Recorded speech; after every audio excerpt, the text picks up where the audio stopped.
It's your prime boy Kenny at ngayon meron tayong deal dito sa Ayala Mall, Manila Bay. Manila Bay ito, no? Dapat na watch ko ako, reseller din natin. Guys, tara, samahan niyo kami, maghahanap kami ng spot dito.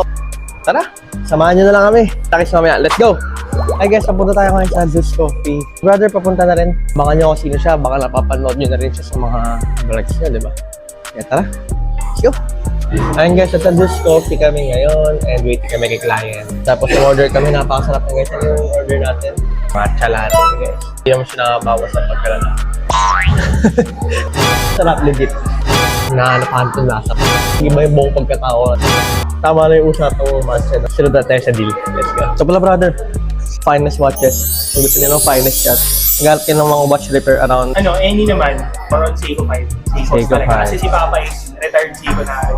Ah! 80s. Tayo kayo sariling shop. Meron na talaga doon sa bahay. Bibili talaga kayo sa buyers, if ever. Or mga reseller. Maganda yung merong Watch tech ka talaga. Yes, merong after sales na. Oo. Shoutout sa watch tech ko, Boss Joel. Yes.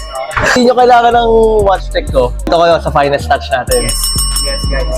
Way lang pag legit check daw sa mga card. Pag ni-UV nyo daw yan, medyo may pagka-luminous ng Seiko na word. May peke kasi printed yung mga nabibili sa range app.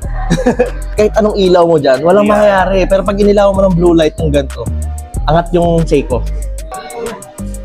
Good. So, brother, niwala naman din ako sa'yo eh. Pag hindi, di ba share na lang kita? Oo, post mo na lang ako. Kasi sa kilala natin si Finest Watches, bigyan ka lang isa pang promo. Pag kailangan mo lang physical therapy consultation, chat mo ako. PT?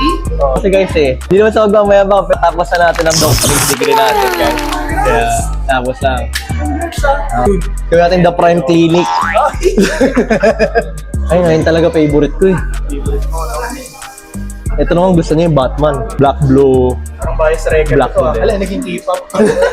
Sabi ko, parang siguro itong tao to nung nag-chat ka dun sa ginawa nila rin. Ay, shoutout dyan sa Seiko RS Group, no? Yeah. Sabi nila energy parehas. Vibe mo is manong sa akin. Kaya sabi ko, hindi mo pa dito, sabi ko. Ito hinahanap ko na preso, kaya bilhin ko. Tayo sa paper bag brother. Good. Sige, bayaran ko na din. Yun, tawag ko. Oo nga pala, no? Sobrang tawa natin. Napawento na. Napawento na. Ang repost mo ako sa ano, ito hindi nag-bayad sa akin. Kinuwentuhan lang ako. Oo. So much, I know. Thank you. You know,